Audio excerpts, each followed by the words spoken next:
Now, let's quickly turn to that breaking news out of Minneapolis. A US immigration officer has fatally shot a woman who the Department of Homeland Security says was allegedly attempting to run over an immigration and customs enforcement agent. So the Secretary of State for Homeland Security, Kristi Noem, gave this statement moments ago. I've spoken to the president today on the situation here on the ground. I also just got off the phone a little while ago with Governor Walz and spoke to him as well. I want to reiterate first with all of you the facts of what happened today. At 10:25 a.m. Central Time, Immigration and Customs Enforcement were carrying out lawful operations here in Minneapolis. Because of the adverse weather that Minneapolis has seen in recent snow, one of the vehicles became stuck and ensnared in the snow. Law enforcement were attempting to push out this vehicle, and when a mob of agitators that were harassing them all day began blocking them in, shouting at them, and impeding law enforcement operations. ICE officers and agents approached the vehicle of the individual in question, who was blocking the officers in with her vehicle, and she had been stalking and impeding their work all throughout the day. ICE agents repeatedly ordered her to get out of the car and to stop obstructing law enforcement, but she refused to obey their commands. She then proceeded to weaponize her vehicle, and she attempted to run a law enforcement officer over. This appears as an attempt to kill or to cause bodily harm to agents, an act of domestic terrorism. The ICE officer, fearing for his life and the other officers around him and the safety of the public, fired defensive shots. That's the Secretary of Homeland Security there, Kristi Noem, responding and defending the ICE agents. We also heard from Minneapolis Mayor Jacob Frey, who took very much the other side of the story. We collectively are going to do everything possible to get to the bottom of this. We've dreaded this moment since the early stages of this ICE presence in Minneapolis. What they are doing is causing chaos and distrust. They are already trying to spin this as an action of self-defense. Having seen the video of myself, I want to tell everybody directly, that is to ICE, get out of Minneapolis. And tonight, President Trump issued the following statement. I have just viewed the clip of the event which took place in Minneapolis. He says the woman driving the car was very disorderly, obstructing and resisting, who then violently, willfully and viciously ran over the ICE officer who seems to have shot her in self-defense. Based on the attached clip, it is hard to believe he is alive, but he's now recovering in hospital. The reason these incidents are happening is because the radical left is threatening, assaulting and targeting our law enforcement officers and ICE agents on a daily basis. Right, let's dive into this because it can be a little bit hard to understand what's happening here if you live in the UK. And I don't mean that from a factual point of view, but I mean, Jennifer, from an emotional point of view of how heightened tensions are in the US about the actions of ICE over the last 12 months since Donald Trump got into office. And we are edging towards exactly a year since his inauguration. To just help people at home in the UK, at least, understand why this is so controversial? Sure. So, and the first thing I'd say is what a difference a week makes. A week ago tonight, I was sitting in California watching the news, and it was also all about Minneapolis, but it was about the $9 billion of Somali fraud, right? And then, so Minneapolis has been very over-indexed in the news over the last few weeks. But the reason why ICE is controversial is because America is made up of a lot of immigrants, mostly legal, but some illegal. And the illegal situation got way worse over the 4 years of the Biden administration. The borders were wide open. It was out of control. And there was a lot of crime that happened. Yeah. Part of what people voted for in November 2024 was for Trump to close the border and to deport criminals. So as I think you mentioned in an earlier segment, we've seen almost 2 million people self-deport, which is great. A lot of the deterrents are working. A lot of other people have been caught by ICE. But there's things that happen in the middle, and the optics are not always great. Like if you see, for example, people getting arrested at the Home Depot, and it's somebody who actually is legal and not a criminal, that's a problem.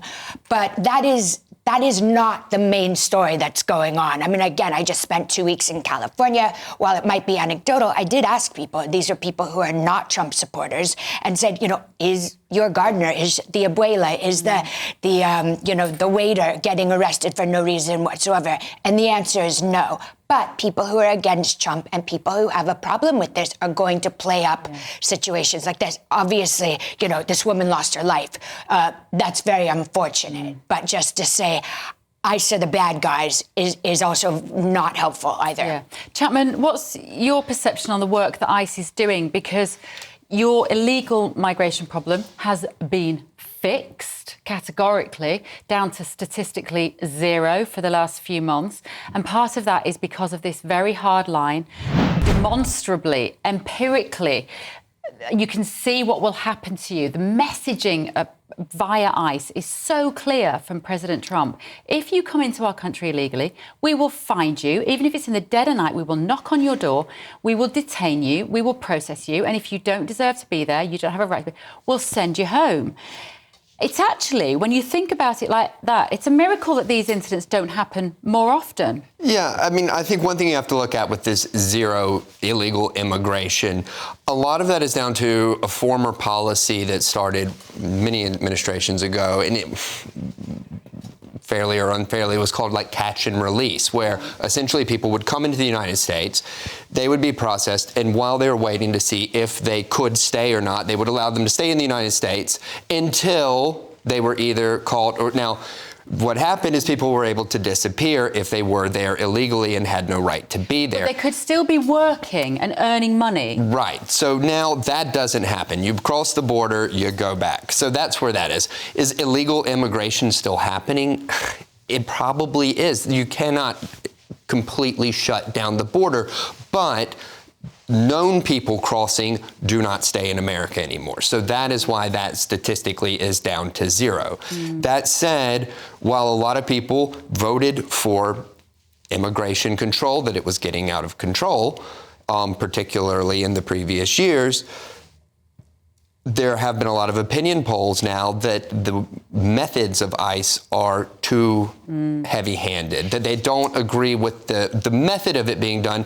So they said that they would scale it back and only focus on criminals, and as Trump said, the worst of the worst, though that doesn't really seem to be the case exactly. We'll see what Tim Dosha thinks in our DC studio. And as you can see, we're keeping an eye on those pictures there in Minneapolis.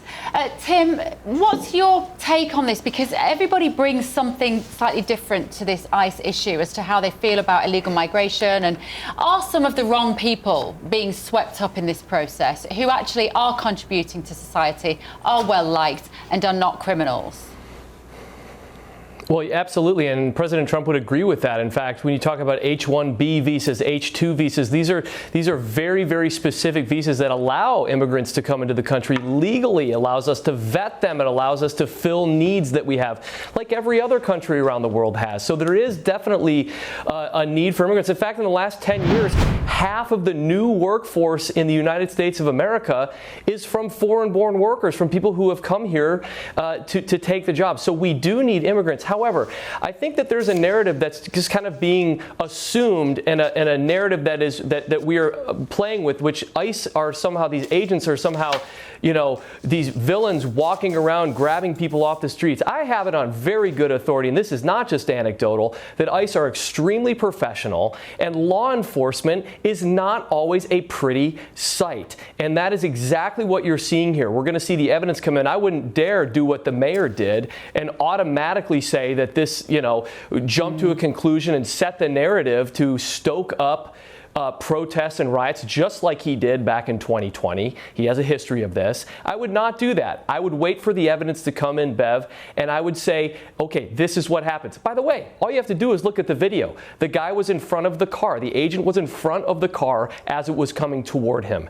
That right there, that alone is her abruptly accelerating toward him defending himself and the other people around him in a very cold, icy, snowy situation. Look, you can defend it all you want, but if you're behind the wheel of a car, you're responsible for what happens in that car, and you can't take a chance in those situations, and unfortunately, we saw the outcome. Yeah. OK, Tim, thank you for your take. Let me know at home what you think. GBnews.com/your say. We're going to be bringing you live updates, of course, throughout the show. But